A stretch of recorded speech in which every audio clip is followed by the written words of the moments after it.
와서 예배를 드리도록 하겠습니다. 우리 같이 찬양 드리죠. 401장 찬양합니다.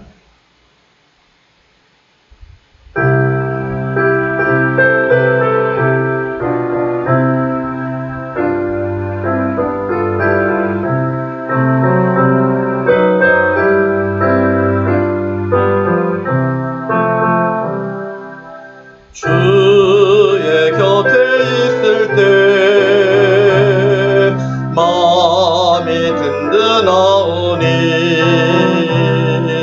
주여 내가 살 동안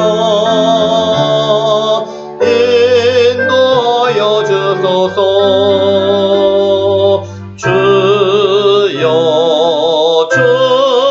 주여 나를 인도하소서. 빠른 세상 살 동안 주여 인도하소서. 피난처인 예수여 세상 물결어 말 때 크신 은혜 베푸사 나를 숨겨주소서. 주여 주여 나를 인도하소서. 빠른 세상 살 동안 주여 인도하소서.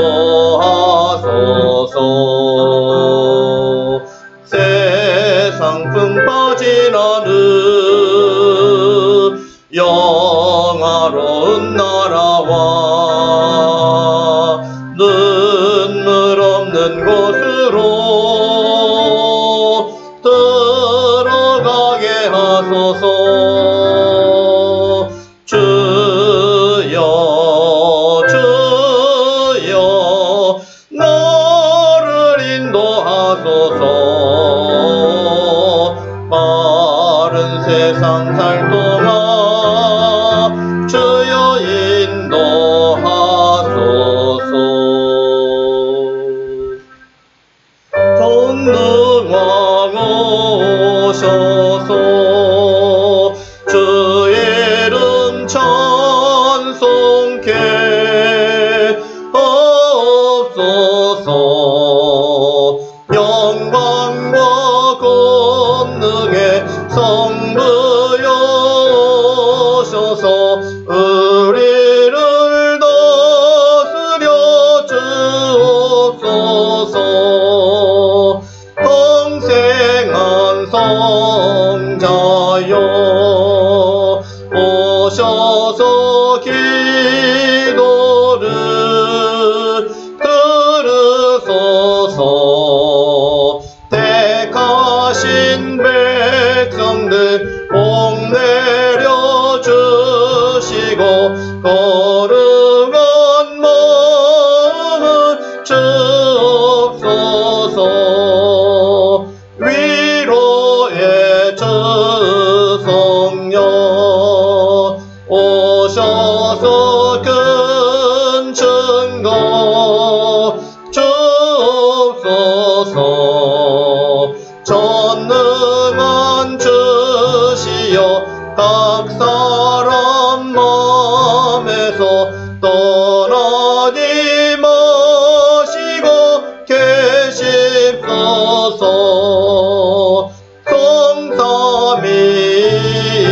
성삼위일체께 한없는 찬송을 드립니다. 존귀한 주님을 영광 경배하옵고 영원히 모시게 하옵소서.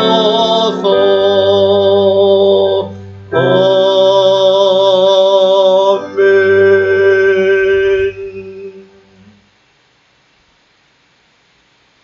내가 여호와를 항상 송축하며 내 입술로 항상 주를 찬양하리이다.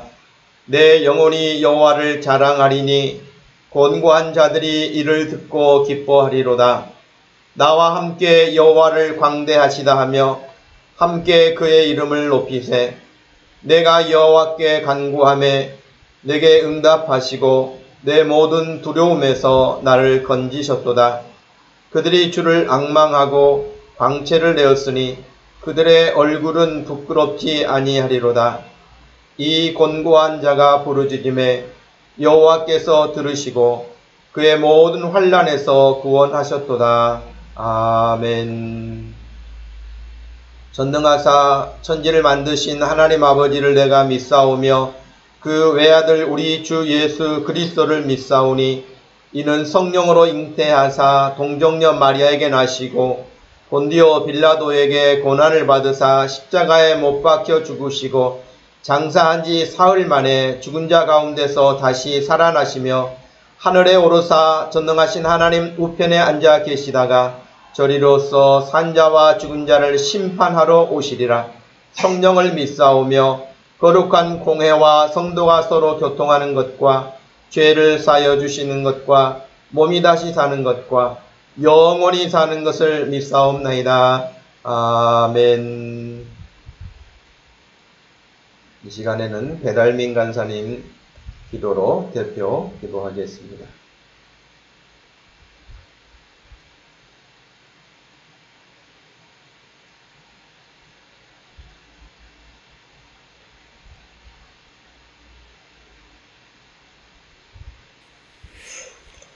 하나님 아버지 감사합니다. 이번 한 주도 저희와 항상 함께하여 주시고 늘 은혜 가운데서 보살펴 주신 주님, 거룩한 주일을 맞아 주님께서 사랑하시는 우리 목동 주심교회가 한마음으로 하나님 아버지께 예배드릴 수 있게 해주셔서 참 감사합니다. 비록 지금 코로나19로 인해 모든 사람들이 어려운 상황 가운데 처하고 예배를 드릴 때도 온라인으로밖에 예배를 드릴 수 없는 상황이지만 이런 상황 속에서도 저희가 건강하게 예배를 드릴 수 있게 보호해 주시고 또 오히려 이 시기를 통해 함께 예배 드리는 기쁨과 교회 공동체의 소중함을 알게 하시고 또 각자의 모습들을 돌아보며 깨닫고 회개하는 시간을 갖게 해주시니 감사합니다. 주님, 또 여러 주에 걸쳐 믿음으로 두려움을 이겨냈던 우리 믿음의 선배들의 모습을 듣고 배울 수 있게 해주셔서 감사합니다. 그러나 그 믿음의 선배들이 어떻게 믿음으로 두려움을 이겨내었는지를 알게 되었음에도 그 모습을 따라감에 있어 참 부족함이 많은 한 주였음을 또한 고백합니다. 두렵고 힘든 일들이 닥쳐올 때마다 우리 믿음의 선배들은 자신이 아닌 주님을 의지하며 기도를 주님께 나갔지만 제게 주님은 언제나 제 힘으로 먼저 해보고 안 될 때 그제서야 찾게 되는 두 번째였습니다. 또 제게 주신 사명이나 주님의 뜻에 관심을 갖기보다는 늘 제가 바라고 원하고 하고 싶은 것들이 저의 관심사였습니다. 그리고 말씀과 기도로 주님께 나아갈 때조차도 전심으로 주님을 신뢰하고 의지하는 마음이었는지 저희 스스로를 돌아보고 회개합니다. 주님, 따라오라고 보여주시고 가르쳐주신 믿음의 길을 온전히 순종하며 따라가지 못한 저희를 용서해 주시고 이제는 성령을 따라 영적 싸움에서 담대히 승리하며 주님과 함께 두려움을 이겨내는 저희가 되게 하여 주시옵소서. 주님, 또 지난주들에 이어서 오늘도 계속해 목사님을 통해 두려움을 이겨낸 사람들, 특히 오늘 예수님에 대해 말씀을 듣고 가르침을 받게 해주셔서 감사합니다. 말씀을 전하시는 목사님과 또 듣는 우리 모두의 심령 가운데 성령님께서 충만히 임재해 주셔서 그리스도 우리 주 예수님 안에 있는 참된 평화와 자유를 깨닫고 풍성히 누리는 시간이 되게 하여 주시옵소서. 오직 주님만이 저희의 반석이시고 요새이시며 저희 피할 바위가 되심을 되새기며 감사함으로 주님을 붙드는 시간이 되게 하여 주시옵소서. 하나님 아버지, 지금 또 우리나라를 비롯한 전 세계가 몇 달째 코로나19로 인해 어려움과 고통 속에 있습니다. 많은 사람들이 신체적으로, 정신적으로 또 경제적으로 어려움을 겪고 있으며 특히 저희 교회를 비롯한 많은 교회들이 예배당에 함께 모여 아버지께 예배드리고 서로 교제하는 시간을 갖지 못하고 있습니다. 주님, 저희를 불쌍히 여겨주시고 은혜를 베풀어 주셔서 하루빨리 이 코로나19 사태가 진정되게 해주시고 또 코로나19로 인해 고통 중에 있는 분들에게 위로와 평안을 주시옵소서. 또한 이 어려운 시기에 고통받고 소외된 이웃들을 돌아보고 도우는 일에 우리 교회들이 앞장서게 하시고, 모두가 어려운 이 시기에 주님께서 말씀하신 이웃사랑을 각자의 자리에서 잘 실천해서 교회가 사회적 지탄과 비판의 대상이 되는 것이 아니라 많은 사람들이 하나님 아버지의 사랑을 경험하고 영광을 돌리게 하는 통로가 되게 하여 주시옵소서. 주님, 또한 우리 목동 주심교회를 위해 늘 수고하시고 사랑으로 섬기시는 우리 목사님께 성령 충만과 영육의 강건함을 주시옵소서. 주님께서 맡기신 일들을 감당하심이 있어 늘 성령님께서 주시는 기쁨과 능력이 가득하게 하여 주시고, 늘 곁에서 목사님을 도우시는 사모님과 세진이를 비롯한 목사님 가정에 늘 평안이 넘치게 하여 주시옵소서. 주님, 또한 주님의 몸된 교회를 세워가는 일에 자신을 아끼지 않고 헌신하고 수고하는 우리 교회의 모든 성도님들을 주님께서 기억해 주시고, 주님께 드리는 그 모든 수고를 귀하게 여겨 주시옵소서. 우리의 영적, 육적 모든 필요를 다 하시는 주님께서 우리에게 필요한 것들을 채워주시고, 물질로 인해 시험에 들지 않게 하여 주시고, 저희의 간구에 가장 좋은 것들로 응답해 주시옵소서.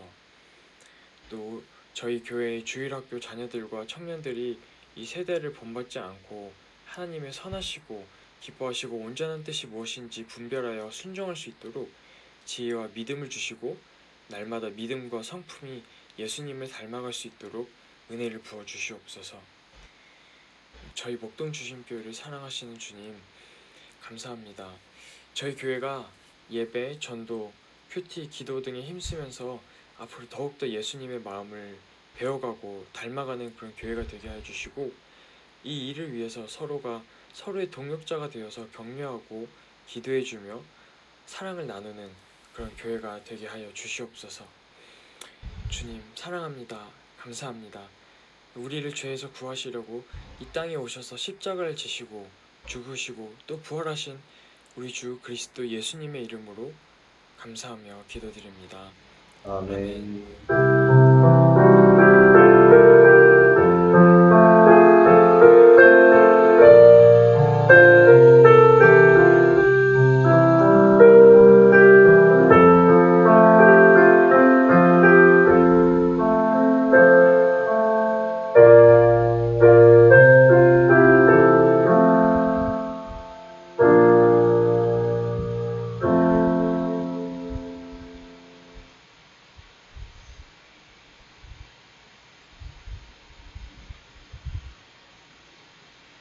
네, 광고 시간입니다. 여러분, 지금 코로나19 상황이 이게 지금 여러 가지 어려움을 계속하고 있는데, 지금 오늘 아침에도 구청 직원들이 2명이 와서 비대면 예배를 드리는지, 또 여러 가지 방역 제품들은 준비되어 있는지 확인하고 갔거든요. 지난주일에도 왔었고요. 오늘 아침에도 지금 왔다 갔습니다. 교회가 방역 예방하는 일에 앞장서고 또 빨리 이 전염병이 소멸될 수 있도록 여러분들이 협력해 주시기를 바라고, 개인 위생에 더욱 힘써 주시고 모임 또 조심하셔서 이 어려움을 잘 슬기롭게 극복할 수 있기를 바랍니다. 또 온라인으로 비대면이기 때문에 여러 가지 어려움이 있는 중이지만, 여러분 마을 모임과 큐티, 교회가 앞에서 제시하고 있는 일들에 더 적극성을 가지고 나갈 수 있기를 바랍니다. 온라인 예배로 저희가 지금 실시간 방송을 하게 되는데요. 사용하는 지금 노트북이 2014년도에 선물하신 거여서 그 당시에는 그래도 참 좋은 노트북을 구해주셨는데, 지금 한 6년이 지나다 보니까 이 방송 실시간 하기로는 좀 어려운 점들이 있습니다.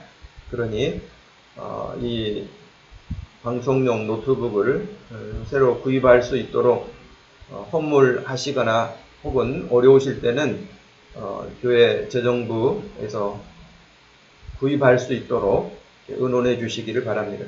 가능하면 이게 이번 주 중으로 해 주셔야 또 다음 주에 우리가 준비하는 일에 한 번이라도 더 빠르게 사용할 수 있지 않을까 생각을 합니다. 지난 주일에 여러분 함께 동참해 주신 수해 구호 헌금은 익산 함께하는 교회로 보내드렸습니다. 또 함께 참여해 주신 여러분들 감사합니다. 또 순장님들 내일이 8월 마지막인데요. 7월, 8월 두 달간 그 마을 모임 활동 보고사항들을 이번 주 토요일까지 저에게 보내주시면 또 거기에 우리가 준비하도록 하겠습니다. 이 시간 하나님께 봉헌하는 시간, 하나님께 드린 예물을 위해서 기도하는 시간 갖겠습니다.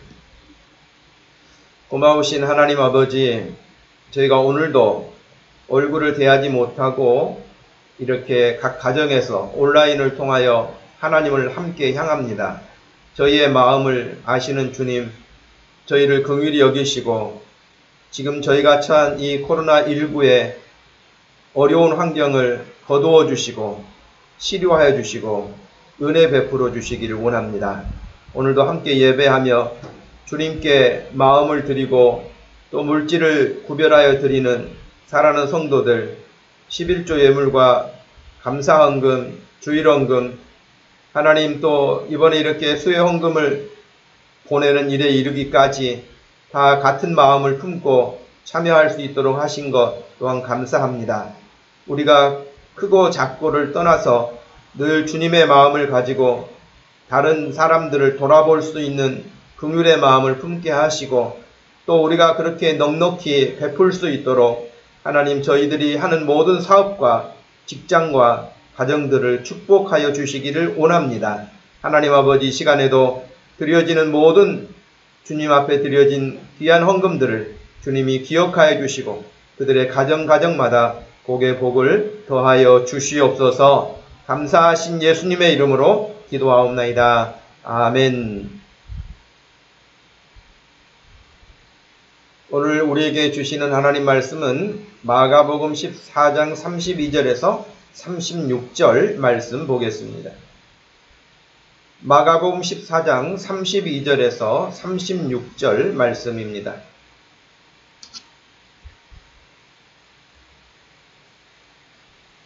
성경을 보시거나 화면을 보시면서 같이 말씀을 읽도록 하겠습니다.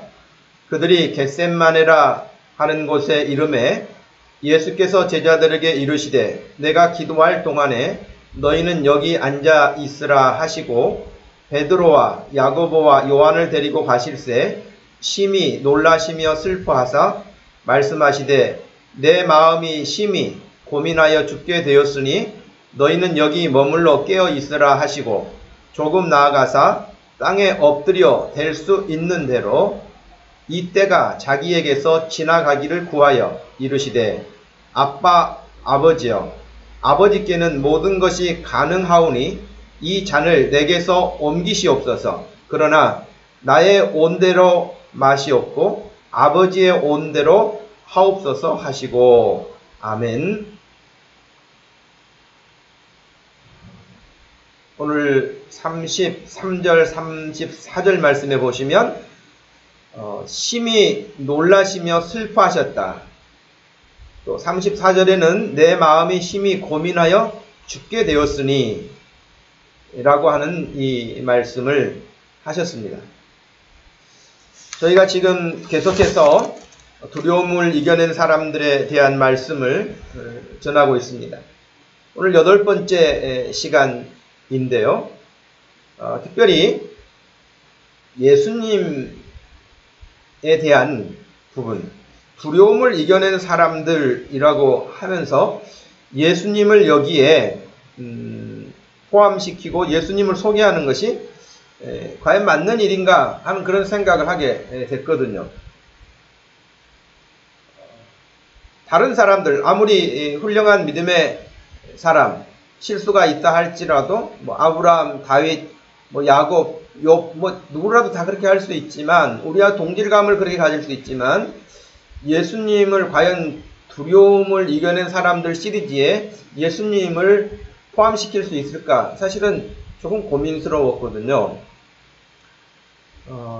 그렇지만 예수 그리스도는 전혀 우리와 다를 바가 없는 동일하신 사람이셨고, 동시에 또 우리가 전혀 닮을 수 없는, 흉내낼 수 없는 하나님이셨습니다. 하나님이시면서 또 완벽한 사람이셨던 예수님. 그렇기 때문에 그 예수님에 대해서 우리가 혹간 생각하기를, 예수님은 우리가 그냥 근접할 수 없는 너무 거리가 먼 그런 예수님으로 생각하지 않았으면 좋겠다 하는 마음, 그리고 성경에 기록되기를 분명하게 예수님이 느끼신 인간적 감성, 감정, 고통, 이런 부분들을 성경에 기록하고 있기 때문에 그런 말씀을 근거해서 오늘도 두려움을 이겨낸 사람들 8번째 마지막 시간을 가지려고 합니다. 예수님은 어떻게 이 두려움을 이겨내셨는가 하는 부분입니다. 우리가 또 이 말씀을 보면서 그래도 주의해야 될 부분이 있는데요. 예수님이 우리와 동일하신 분이지만 성경에서는 명확하게 밝히셨습니다. 히브리서 4장 15절 말씀에 우리에게 있는 대제사장은 우리의 연약함을 다 동정하신다는 거예요. 동정함을 다 하시는데 모든 일에 우리와 똑같다고도 말씀하셨어요. 시험을 받으셨다고도 말씀하셨어요. 하지만 죄는 없으신 분이다 라고 명확하게 밝혔습니다. 그러므로 예수 그리스도가 우리하고 동일하게 고민하시고 슬퍼하시고 고통을 당하시고 하셨지만 그분은 우리가 당하는 것과는 본질적으로 다를 수밖에 없는 점이 있다. 그분에게는 죄가 없다 라고 하는 부분을 명확하게 먼저 우리가 기억해야 하겠습니다. 여러분, 그렇다면 우리가 예수 그리스도께서 하신 그 일들, 또 예수님을 우리와 똑같은 그런 마음으로 볼 수 있는 그런 근거를 몇 가지 먼저 제시해 드리려고 합니다. 오늘 우리가 읽었던 본문 말씀인 33절에 심히 놀라셨다거나 슬퍼하셨다거나 34절에 내 마음이 심히 고민하여 죽게 되었다고 하거나 그러면서 제자들에게 기도를 부탁하시는 이런 장면은 우리가 느끼는 감정과 전혀 다르지 않음을 볼 수 있습니다. 여러분, 또 말씀을 보시면은요,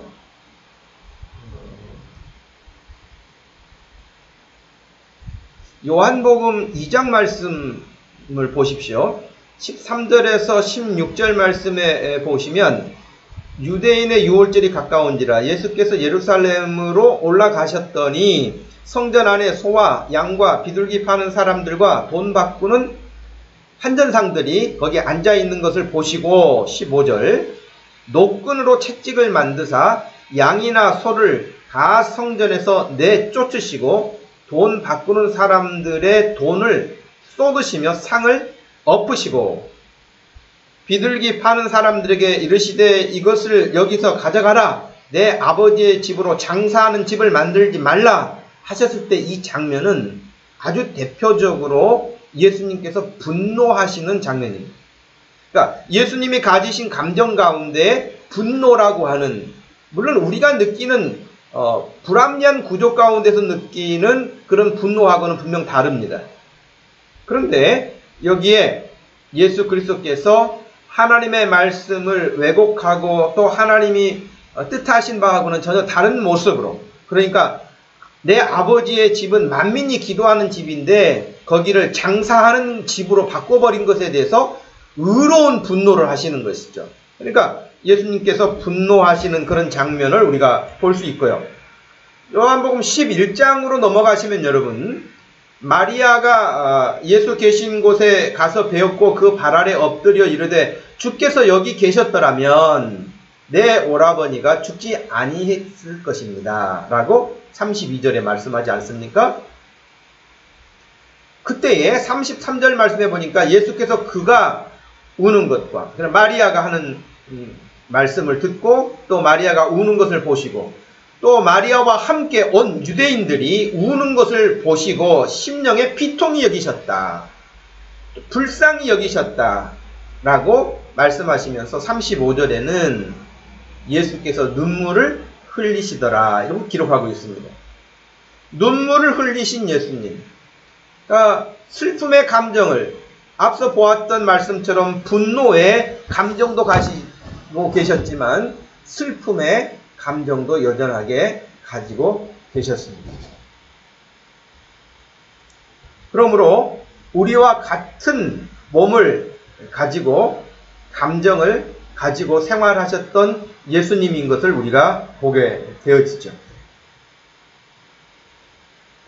혹한 사람들이 생각하면 예수님을 너무 그냥 쉽게 하나님의 아들로만 생각하는 경향이 있어요. 물론 하나님의 아들이신 것은 틀림이 없죠. 그리고 성경에서도 강조하고 있는 부분 가운데 하나가 예수 그리스도가 누구신가에 대한 부분이거든요. 성경에 굉장히 중요하게 가르치고 있는 부분 가운데 하나가 예수님이 누구신가 하는 거예요.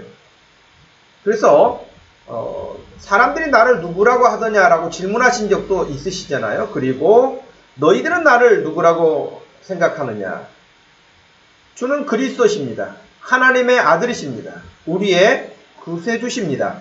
라고 하는 그 명확한 메시지가 성경의 핵심입니다. 그러므로 하나님의 아들이신 구원자이신 예수 그리스도를 강조하는 것 아주 당연한 일입니다.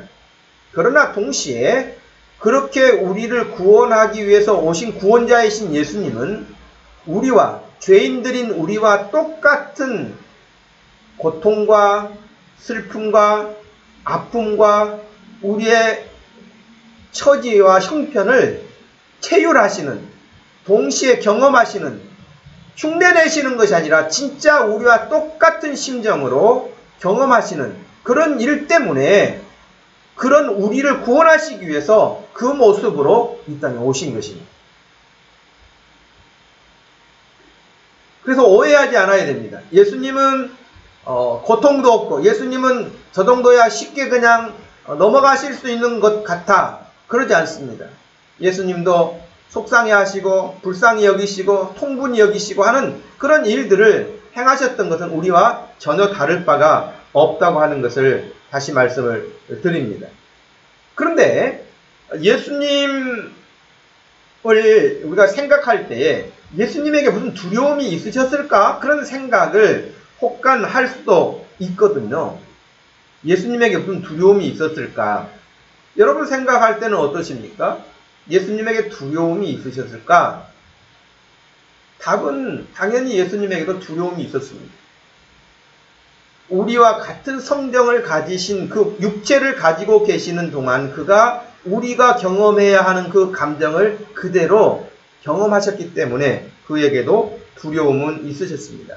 그런데도 사람이 그 예수님에게는 두려움이 없을 거라고 생각하는 경향들이 있는 것 가운데 하나가 뭐냐면 예수님이 하나님의 아들로서 행하신 그 일만 보기 때문에 인간적으로 고민하시고 정말 힘들어하시고 고통당하시는 그런 부분들은 그냥 묻히는 경향이 있거든요. 예를 들면 누가복음 8장에 보면 해당장의 딸이 죽어가는 장면이 나옵니다. 그 야이로라고 하는 사람 여러분 기억하실 것입니다. 해당장 야이로의 딸이 이제 죽어가게 되는데 급히 예수님에게 달려오지요. 그리고 예수님 발 앞에 엎드려서 예수님께 부탁합니다. 자기 집에 오셔서 지금 죽어가는 내 딸을 좀 살려주세요. 42절 말씀에 보니까 이는 자기에게 12살 된 외딸이 있는데 죽어가고 있었다라고 되어 있습니다. 근데 예수님이 지금 가고 계시는 그 동안에 사람들이 많이 몰려다녔죠. 몰려왔죠. 그 지금 야이로라고 하는 해당장이 예수님께 그 말씀을 간청하고 있는 동안에도 사람이 에워쌌고요. 그때에 우리에게 또 잘 알려진 12년 동안 혈류증을 앓던 여인이 예수님의 옷자락을 붙잡고 낫는 놀라운 치유의 역사가 기록이 되어 있습니다. 그때도 예수님이 그 여인을 향하여서 하셨던 48절에 보면은 따라 내 믿음이 너를 구원하였으니 평안히 가라고 말씀하셨거든요. 그래 예수님은 그렇게 치료하시는 분이시고 두려워하지 않고 평안히 가라고 말씀하실 수 있는 그런 분이시고, 또 지금 야이로의 그 사건이 진행 중에 있는데 야이로가 그렇게 예수님에게 말씀하고 있을 때에 하인이 헐레벌떡 달려왔습니다. 그리고는 이렇게 말합니다. 49절에 아직 말씀하실 때에 해당장의 집에서 사람이 와서 말하되 당신의 딸이 죽었습니다. 선생님을 더 이상 괴롭게 피곤하게 하지 마십시오. 이미 죽었기 때문에 할 수가 없습니다. 그랬어요. 그때 예수님이 하셨던 누가복음 8장 50절 말씀에 예수께서 들으시고 이르시되 두려워 말고 믿기만 하라. 아멘. 두려워 말고 믿기만 하라. 이렇게 말씀하셨거든요. 그리하여 딸이 구원을 얻겠다고 말씀을 하셨는데 정말 그런 일이 일어났습니다. 그러니 예수님 생각하면 12년 동안 혈류증을 앓던 여인에게도 두려워하지 말고 평안히 가라고 말씀하시는 예수님, 또 이 야이로에게도 두려워 말고 믿기만 하라 이런 말씀을 해주시는 분 정도면 뭐가 두려운 부분이 있으시겠어요? 두려울 것이 없는 것처럼 생각 혹은 할 수 있고 오해할 수도 있다는 것이죠. 오늘 본문 말씀으로 다시 돌아와서 보도록 하겠습니다. 여러분 오늘 말씀을 보시면 제자들을 데리고 지금 산에 오르셨고 감람산이라고 하는 곳에 오르셨잖아요. 오르셨고 거기서 제자들에게 부탁하시는 장면이 나오는데 그 장면은 기도를 부탁하는 장면이죠. 죽음이라고 하는 주제는 생각보다 늘 무겁죠. 주제가. 이런 상황을 맞닥뜨리고 계시는 예수님은 제자들에게 자기의 감정을 숨기지 않으시고 말씀하십니다. 내가 지금 이런 상황이니 너희들 깨어서 같이 기도해달라고 말씀하셨습니다. 하지만 그 제자들은 예수님의 마음을 공유하지 못했습니다. 위기 상황에서도 둔감해 있었습니다. 심각성도 없었습니다. 결과는 영혼도 잠들어 있고 육체도 잠들게 된 것입니다. 일반적으로 생각을 하며 사는 사람들, 그러니까 신앙 생활을 하지 않는 일반적인 사람들도 자기의 삶을 좀 진지하게 이렇게 바라보고 있는 사람들의 삶의 모습은 좀 다르기도 하죠. 죽음을 결코 가볍게 여기지 않는다고 하는 것입니다. 지금 예수님이 감람산이라고 하는 곳에 오셨는데 거기는 뭐 산책을 나오신 것도 아니고 공기 좋은 곳에 제자들과 좀 휴식을 취하기 위해서 오신 것도 아니었습니다. 지금 자신은 죽음이라고 하는, 그것도 십자가의 처절한 죽음이라고 하는 것이 점점 자신에게 다가오고 있다는 사실을 알고 계셨습니다. 여러분, 갑작스럽게 죽음을 당하면 두려워할 순간도 없이 끝나죠, 사람이. 그런데 죽음이라고 하는 것이 예정되어 있는 상황에서는 그 째깍째깍 돌아가는 초침, 시계의 초침에도 마음이 무거울 수밖에 없는 것이 우리 인간입니다. 여러분, 몸이 아파서 병원에 가시는 경우들이 있는데 병원에 가서 아주 쉽게 뭐 주사 하나 맞고 오거나 약 처방 받아서 그냥 올 정도면 그래도 마음이 가볍지만 어찌 됐든 몸이 아파서 병원에 갔는데 의사가 좀 더 다른 곳을 검사해보자 라는 그 말 한마디만 들어도 여러분 마음에 부담감이 덜컥 옵니다. 혹은 조직 검사를 해봐야 최종적으로 뭐라고 판단할 수 있습니다. 그러면서 여러분의 어떤 한 부분을 채취한다고 하나 이런 일들이 일어나면 그 결과를 통보받기 위해서 의사를 다시 만나는 순간 의사의 입을 주목하지 않을 수 없고 긴장하지 않을 수 없는 게 우리 인간입니다. 여러분, 죽는 것도 아니에요. 그러나 나에게 심각한 어떤 어려움이 오지는 않을까 하는 두려움 때문에 그런 감정을 숨길 수가 없는 게 우리라는 것이에요. 예수님이 지금 죽음이라고 하는 것을 제자들은 전혀 알지 못했지만 예수님은 이미 여러 차례 제자들에게도 예루살렘에 올라가서 이런 일을 당하고 내가 죽임을 당하게 될 것이다 라고 하는 것을 언급하셨을 만큼 죽음에 대해서 심각하게 지금 맞닥뜨리고 그 죽음이 점점 한 걸음 한 걸음 자기에게로 다가오고 있다는 사실을 알고 계시는 예수님.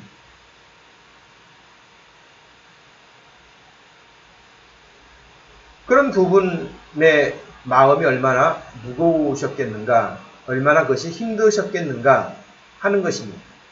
그래서 오늘 우리가 읽었던 말씀에서도 내 마음이 심히 고민하여 죽게 되었으니 라고 그렇게 표현하셨겠죠. 여러분, 지금 말씀드린 내용들 중에서도 일반인들도 조금 진지하게 살려고 하다 보면 죽음에 대한 부분을 생각하기도 하는데 그냥 일상적인 생활에서는 잘 그런 기회가 없죠. 근데 어떤 지금 언급한 것처럼 질병이 온다든지 지금과 같은 코로나19 상황이 온다든지 이런 위기 상황이 오면 사람들이 조금 더 생각하는 경향이 있어요.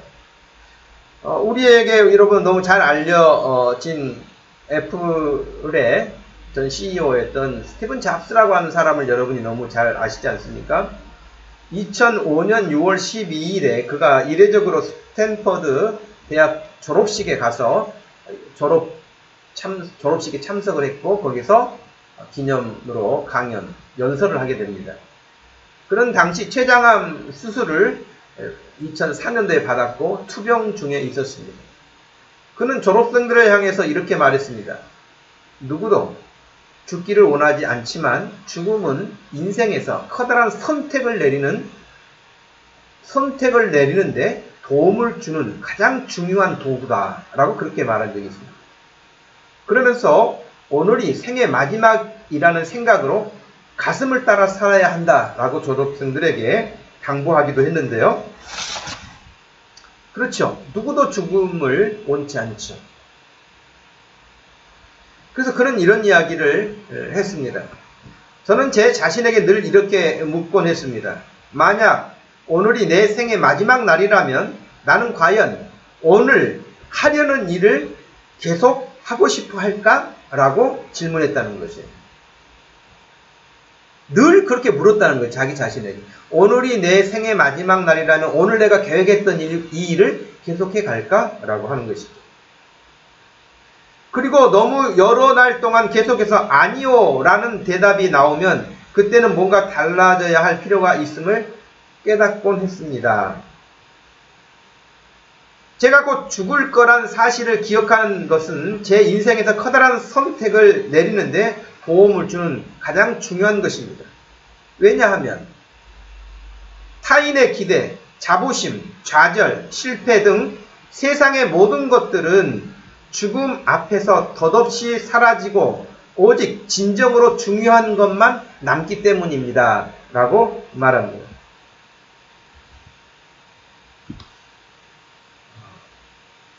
그래서 저는 그가 했던 글을 읽으면서 이런 참 마음이 한편에서는 좀 안타깝고 그런 마음이 생겼는데요.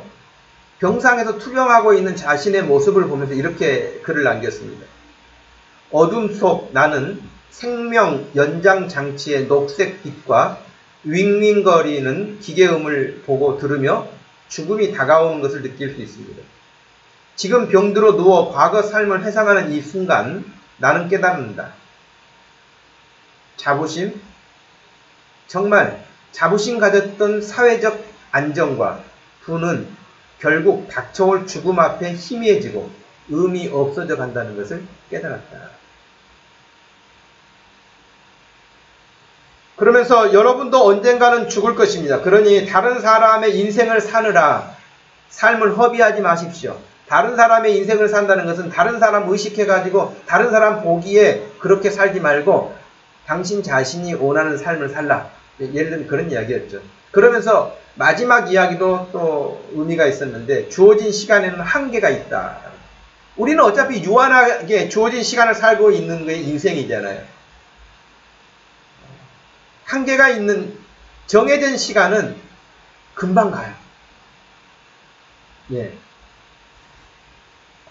저는 지난 주간 좋은 강의를 한 편을 듣게 됐었는데요.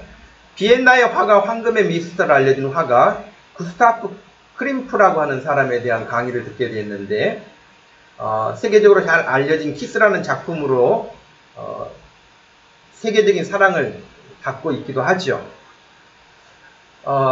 크림프는 비엔나의 예술가로 유명할 뿐만 아니라 그의 작품은 다양한 회화, 벽화, 천장화, 프레스코에 이르기까지 정말 다양한 작품들을 남겼는데 제가 오늘 여러분에게 소개하고 싶은 작품도 그 다양한 작품 가운데 하나인 죽음과 삶이라고 하는 작품입니다. 죽음과 삶이라고 하는 작품의 그림을 보시면 한쪽에는 청색 바탕에 십자가들이 그려져 있고 해골이 그려져 있습니다. 십자가는 죽음, 공동묘지를 상징적으로 표현하고 있는 거 아니겠습니까? 그런데 오른쪽 그림을 여러분 보시면 거기는 한 여인이 안고 있는 갓난아이의 그림부터 남자도 있고 여자도 있고 나이가 든 사람도 있고 다 그렇지만 그 사람들 중에 누구도 긴장감을 보여주는 모습은 얼굴에 없습니다. 그래서 이 푸른색 바탕의 까만 십자가를 배경으로 하고 있는 이 죽음이라고 하는 것과 오른쪽에 모든 인생들이 그 삶에 푹 빠져서 살고 있는 그 생명이라고 하는 것, 죽음과 생명이라고 하는 것을 마주 보게 하고 있는 작품이거든요. 그런데 여기 저는 작품을 보면서 오늘 말씀과도 이렇게 연결되게 됐던 게 뭐냐면 이 살아있는 이 사람들이 그 삶에 도취되어서 죽음하고는 전혀 상관이 없는 것, 죽음과는 나하고는 거리가 있는 것처럼 나하고 무관한 것처럼 생각을 하고 그냥 거기에 푹 빠져 있는 것이 잠들어 있는 예수님의 제자들과 같다는 생각이 들었어요. 예수님은 죽음이라고 하는 심각한 문제를 가지고 특별히 그 세 제자에게도 말씀을 하시면서 부탁하셨지만 누구도 심각하게 그 죽음에 대한 부분을 인식하지 못했습니다. 깨닫지 못했습니다. 마치 지금 오른편에 있는 사람들이 거기에 도취돼서 취하여서 있는 모습과도 다를 바가 없습니다. 지금 코로나 바이러스로 2천만 명 이상이 감염되지 않았습니까? 그리고 100만 명 가까이의 사람들이 죽었습니다. 실제로 죽었습니다. 그리고 지금 이것이 동시에 어느 순간에 한순간 계절이 바뀌는 것처럼 싹 바뀌는 게 아닙니다. 이런 상태에 우리가 살아가는 하루하루의 삶도 역시 여러 가지 불안한 환경들을 조성하죠. 장사 안 되죠. 학교 못 가죠. 사람 못 만나죠. 이전에 즐겼던 거 뭐 하나 즐겁게 할 수 있는 것이 없죠. 살기는 살지만 사는 것 같지 않은 이전의 삶과는 대조되는 그런 삶을 지금 우리가 살고 있잖아요. 이런 상황에서 우리는 늘 어떻게 살아야 되는가가 우리의 질문입니다. 그리고 어떻게 살아야 되는가에 대한 답을 우리는 늘 성경을 통해서 하나님이 이런 환경에서 우리가 어떻게 살기를 원하시는가에 대해서 답을 해야 되거든요. 또 배워야 되거든요.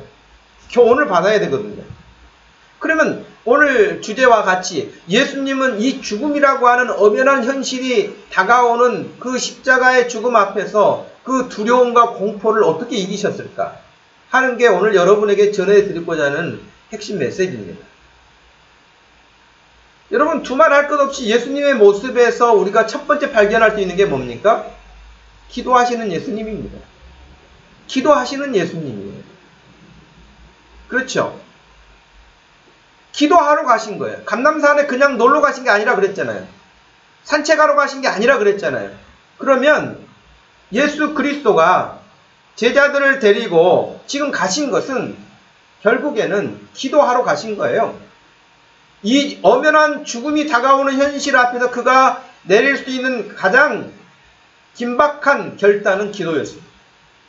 제사장을 만나러 간 거 아니에요. 자신을 정치적으로 몰아서 지금 죽이려고 하는 그 사람들이 제사장들이잖아요. 그 사람들하고 협상하기 위해서 찾아가신 게 아니었습니다. 혹은 가장 실권을 가지고 있는, 사람을 살리기도 하고 죽일 수 있는 권한을 그 당시에 행세하고 있었던 빌라도를 찾아간 것도 아니셨습니다. 기도하러 가셨습니다.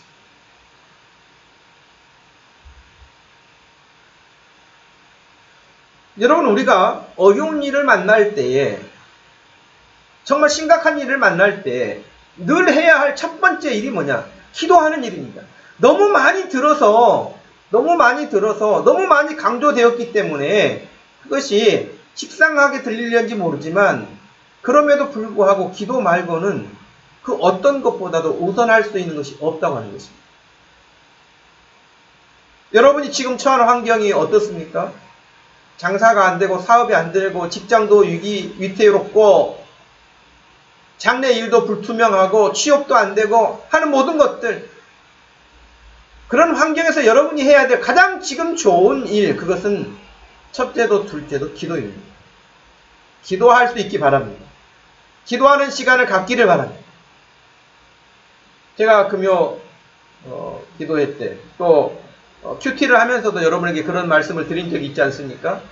기도를 할 수 있다고 하는 것은 기도하는 대상에 대한 신뢰감이 있을 때 가능한 것입니다. 하나님에 대한 신뢰감이 있을 때 가능한 것입니다. 내가 무언가를 이야기를 했고 부탁을 했는데도 불구하고 전혀 할 수 없는 사람이라고 하거나 상대라고 한다면 그런 부탁을 할 필요가 뭐가 있겠습니까? 내가 뭔가를 부탁했을 때는 그 일을 할 수 있거나 그 일을 해결해 줄 수 있거나 하는 그런 상대에게 하는 것이죠. 또 기도를 부탁하는 것도 마찬가지지 않겠습니까? 기도를 부탁하는 것도 자기와 같은 마음을 가지고 그렇게 해줄 수 있기를 바라는 마음에서 하는 것이죠. 그러니까 기도한다는 것은 그냥 단순한 게 아니에요. 하나님에 대한 절대 신뢰감이 없이는 할 수 없는 것이 기도예요. 하나님에 대한 절대 신뢰감이 그 사람의 믿음의 정도 아니겠습니까? 하나님을 얼마나 철저하게 믿느냐. 아, 하나님이 이런 일까지 신경 쓰실까? 하나님이 이런 일까지 관심을 가지실까? 그렇습니다. 관심 가지십니다. 여러분의 아주 하찮은 일 같은 그런 일에도 하나님은 관심이 있으십니다. 그리고 여러분들이 고민하고 힘들어하고 지쳐있는 그 부분에 대해서 여러분이 하나님 앞에 말씀하고 기도할 때 하나님은 그것까지도 들으십니다. 믿습니까? 그런 하나님을 절대 신뢰하는 것. 예수님은 죽음이 다가오는 그 순간에 하나님 앞에 나가 기도하는 일이 첫 번째였습니다. 물론 그 이전에도 늘 기도하셨죠. 감람산에 가시는 것도 습관을 따라 가시는 정도니까 기도가 늘 일상화되어 있으셨지만, 지금 제자들에게 기도를 부탁하시는 장면에서 자기의 죽음을 언급하신 걸 보면 지금 그 어떤 것보다도 첫째, 기도해야 한다고 하는 사실을 말씀하고 있는 것입니다. 여러분, 혹시라도 우리 자신들이 이 코로나19 상황에서 여러 가지가 어려워지자 우리가 잠들어 있는, 전혀 인식하지 못하고 있는 제자들처럼 되지 않기를 원합니다. 오늘 우리가 이 말씀을 다시 읽음으로 말미암아 혹시라도 내가 잠들어 있는 영혼은 아닌가? 잠들어 있는 베드로는 아닌가? 잠들어 있는 야고보나 요한은 아닌가? 생각할 필요가 있습니다. 점검할 필요가 있습니다. 한 가지만 더 말씀을 드린다면, 이 죽음의 두려움을 예수님은 어떻게 이기셨는가? 첫 번째는 기도였고, 두 번째는 하나님의 뜻에 순종하는 것이었습니다.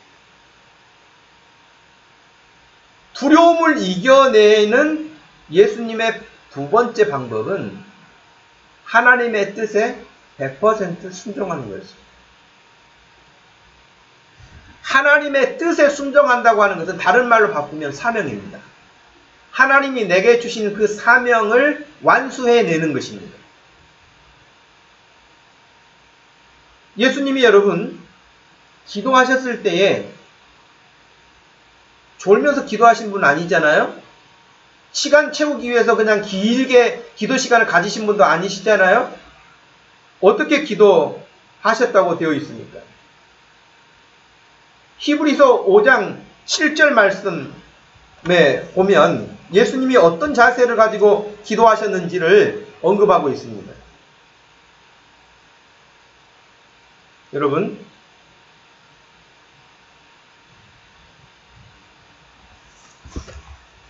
한번 같이 읽어보실까요? 히브리서 5장 7절 말씀입니다. 그는 육체에 계실 때에 자기를 죽음에서 능히 구원하실 이에게 심한 통곡과 눈물로 간구와 소원을 올렸다. 이렇게 되어 있습니다. 보십시오. 육체에 계실 때에 자기를 죽음에서 능히 건져내실, 구원하실 그 이에게, 그러니까 오늘 읽었던 본문에서 아빠, 아버지라고 그러셨잖아요. 그 하나님 아버지께 심한 통곡과 눈물로 간구했다. 누가복음에 따르면 이 장면을 그 땀방울이 핏방울이 되어지도록 이라고 말씀하고 있습니다. 진액을 쏟아내는 얼마나 간절하게 했던 기도인가를 생각하게 합니다. 예수님 그냥 나는 하나님의 아들이니까 이런 죽음 정도야 뭐 아무 상관없어. 내가 이길 수 있어. 이렇게 하지 않으셨습니다. 그가 이런 심한 통곡과 눈물로 진액을 짜내듯 한 그런 간절함을 가지고 하나님 앞에 기도했다는 사실을 우리가 기억해야 합니다. 그것도 여러분 한 번 하고 끝나는 것이 아니라 알고 있는 바와 같이 3번 반복하지 않습니까? 3번이나 간절하게 하나님 앞에 그와 같은 기도를 하게 됩니다. 하지만 결과는 어땠습니까? 예수님의 기도 제목은 뭐였죠? 2가지였습니다. 하나는 하나님, 이 잔이 이 십자가의 죽음의 공포가 내게서 지나가게 해주십시오. 이 잔을 지나가게 해주십시오. 하는 것이 기도의 첫 번째 제목이었고요. 또 한 가지는 뭡니까? 그러나 아버지, 내 원하는 대로 하지 마시고 아버지가 원하시는 뜻대로 되기를 원합니다. 였거든요. 자, 그런데 히브리서 우리가 읽었던 5장 7절 이후 8절 말씀에는 이렇게 기록하고 있습니다. 그가 아들이시면서도 받으신 고난으로 순종함을 배웠다고 되어 있는데, 이런 심한 통곡과 눈물로 간구와 소원을 올렸을 때 그의 경건하심으로 말미암아 들으심을 얻었다. 그렇게 되어 있거든요. 하나님이 들으셨다는 거예요. 그 기도를 들으셨는데 그 응답이 기도 제목 2가지라고 그랬잖아요. 하나는 이 잔이 내게서 옮겨 지나가기를, 또 하나는 아버지 뜻대로 되기를 원하지 제 뜻대로 되기를 원치 않습니다 하는 거였잖아요. 근데 아버지의 응답, 하나님 아버지로부터 응답이 왔는데 그 잔이 지나가는 것이 아니라 그 잔을 마셔야 했습니다. 십자가의 죽음을 맞닥뜨려야 했습니다. 그것이 첫 번째 기도 응답입니다. 그리고 두 번째 기도 응답도 아버지의 뜻대로 되는 것이었던 것처럼 그대로 되는 것이었죠. 예수님은 사실 이 땅에 오실 때부터 사명을 가지고 오신 거잖아요. 죄인들을 구원하시기 위해 오셨지 세상의 영광을 받기 위해서 오신 거 아니잖아요. 마가복음 10장 45절 말씀에 인자에 온 것은 섬김을 받으려 함이 아니고 섬기려 하고 자신을 대속물로 주려 함이라고 그렇게 말씀하지 않았습니까? 그 말씀을 생각한다면 예수님은 오셔서도 그리고 사역하시는 내내 계속해서 사람들을 구원하시기 위한 자신에게 주어진 사명을 위해서 한 걸음 한 걸음 그 길을 걸으셨고 마지막 십자가의 죽음까지에도 그는 거부하지 않으시고 그 사명의 길을 가시게 된 것입니다. 그러나 그 사명의 길을 가시는데 아무 장애물도 없고 아무 갈등도 없고 아무 두려움도 없이 씩씩하게 그냥 가신 게 아니라 우리가 읽었던 본문처럼 죽음에 대한 두려움과 고통과 정말 마음의 힘듦을 토해내면서 하나님 앞에 기도할 만큼 그런 일이었습니다. 그런데도 불구하고 예수님이 그 죽음의 공포를 이길 수 있었던 것은 기도하면서 하나님 아버지의 뜻을 명확하게 깨닫고 하나님이 주시는 그 사명을 따라서 그 길을 완수하는 것이 하나님이 기뻐하시는 이게 아버지의 뜻이구나. 그래서 우리가 여러분 아까 읽어드렸던 히브리서 5장 8절 말씀에서는 그가 아들이시면서도 고난을 받으셨다 그랬어요. 그가 아들이시면서도 받으신 고난으로 순종함을 배워서 온전하게 되셨은즉 자기에게 순종하는 모든 자에게 영원한 구원의 근원이 되셨다. 저와 여러분들이 이 시대를 살아갑니다. 예수님의 제자로 살아갑니다. 예수님의 모습을 닮아가기 원하는 사람들입니다. 예수님은 이 급박하고 위기의 상황에서도 전혀 두려움에 침몰당하지 않으시고 피하지 않으시고 하나님이 말씀하신 그 길을 뚜벅뚜벅 걸으셨습니다. 이사야 선지자가 이사야 53장 7절 말씀에 예언하기를 그가 곤욕을 당하여 괴로울 때에도 그 입을 열지 아니하였으며 마치 도수장으로 끌려가는 어린 양과 털 깎는 자 앞에 잠잠한 양같이 그 입을 열지 아니하였도다 라고 했습니다. 그 길을 가는 것입니다. 여러분 우리 앞에 두려움이 있다고 해서 우리가 주님 앞에 가야 할 길들을 멈추는 게 아닙니다. 포기하는 게 아닙니다. 여전하게 우리에게 주신 그 길을 가는 것입니다. 그 길을 가기 위해서 여러분 우리 주님처럼 기도하는 일, 어떤 일보다도 여러분의 삶의 우선순위가 되기를 축복합니다. 그래서 주님이 우리에게 말씀하시고 뜻하신 바가 무엇인가를 또 기도를 통해서 듣고 배우고 깨닫고 그러므로 예수님이 가셨던 것처럼 우리도 뚜벅뚜벅 그 길을 걸을 수 있을 때 우리에게 다가오는 환경의 여러 가지 장애물들과 두려움들은 우리 뒤로 물러가게 될 것입니다. 기도하는 사람, 하나님의 뜻을 구하고 그 하나님의 말씀에 그 온전히 순종하고자 하는 사람들 앞에는 환경이 결코 문제가 되지 않습니다. 여러분이 처한 환경 이겨낼 수 있기를 바랍니다. 기도로 이겨낼 수 있기 바랍니다. 주님 모습 닮아가면서 이겨낼 수 있기 바랍니다. 우리 주님이 주님의 마음을 품는 여러분들에게 주님이 감당할 수 있었던 것과 같은 성령의 큰 은혜가 임하기를 원합니다. 우리 힘으로는 할 수 없고 우리는 낙심할 수밖에 없고 우리는 포기할 수밖에 없지만 하나님을 바라보는 자, 하나님의 뜻을 구하는 자, 하나님이 힘주시고 능력 주셔서 우리 주님이 하셨던 것처럼 우리에게도 승리의 길을 여시고 생명의 길을 여시고 복된 길로 축복하실 줄로 믿습니다. 우리 주 예수 그리스도가 십자가의 죽음을 기도로 하나님 아버지의 뜻이라고 하는 사명으로 이겨내셨던 것처럼 승리하셨던 것처럼 우리가 지금 상상치 못했던 환경을 만나서 지내는 이 2020년 또 8월 마지막 주일인데 여전히 우리가 이 순간에도 씩씩하게 하나님의 사람으로 세워져 갈 수 있기를 주님의 이름으로 축복합니다. 기도하겠습니다. 하나님 아버지 고맙고 감사합니다. 이 시간 주님께서 저희들에게 허락하신 귀하고 복된 주일 아침, 비록 한 곳 예배당에 모여서 예배할 수 없는 환경이지만 이 시간에도 우리 주의 은혜를 사모하며 온라인으로 함께 묶여서 한 마음 되게 하신 것을 감사합니다.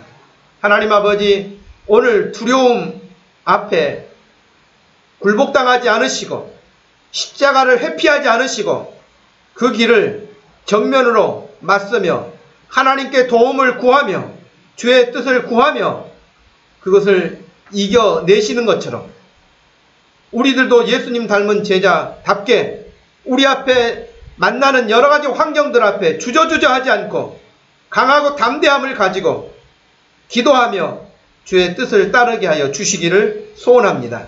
오늘 함께한 사랑하는 모든 성도들, 처한 형편과 처지를 주님이 아시오니 기억하여 주시고 이길 수 있도록 치료하여 주시고 육체의 약한 부분들 고쳐주시고 경제적으로 약한 부족한 부분들을 채워주시고 장래의 일들이 희미한 것들을 더 선명하게 말씀해 주셔서 힘과 용기 낼 수 있는 성도들 되게 하여 주시옵소서. 감사하신 예수님의 이름으로 기도하옵나이다. 아멘. 우리 이제 마지막 찬양 드리겠습니다.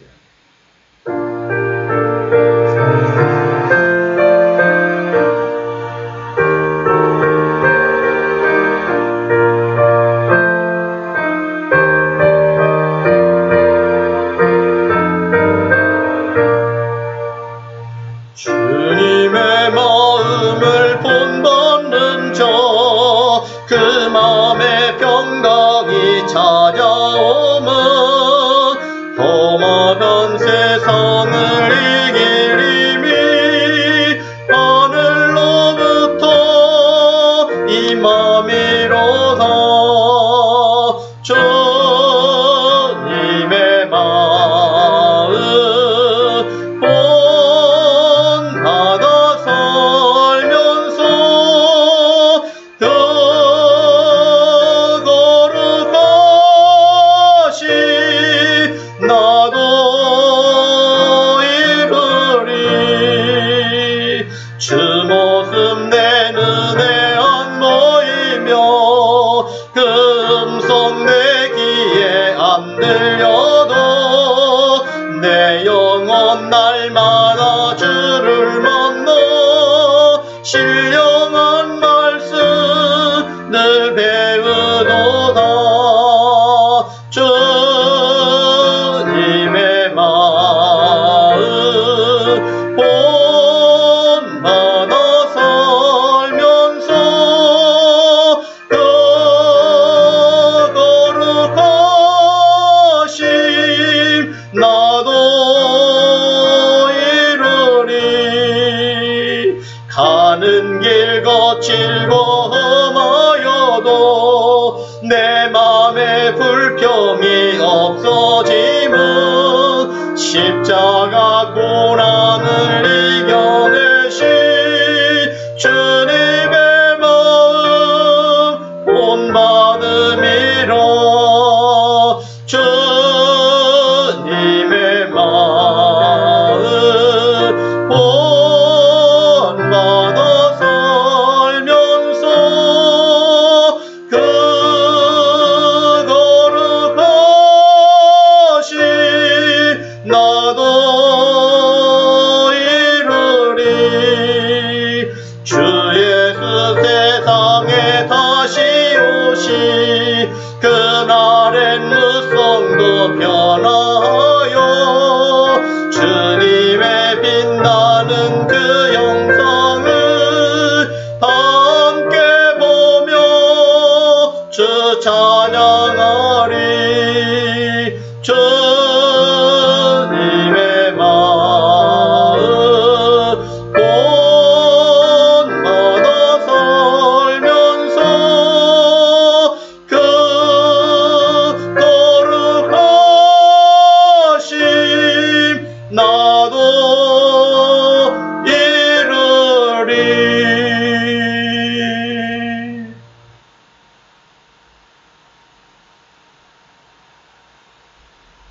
지금은 우리 주 예수 그리스도의 구속하신 십자가의 그 구원의 은혜와 우리 하나님 아버지의 변함없으신 그 깊으신 사랑과 성령 하나님의 위로 교통하심이 또 함께 하심이 두려움 앞에서 물러서지 않고 기도로 사명으로 이겨내신 우리 예수님을 따르기 원하는 사랑하는 모든 성도들 머리 위에 가정과 사업장들 위에 지금부터 영원토록 함께 계실지어다. 아멘.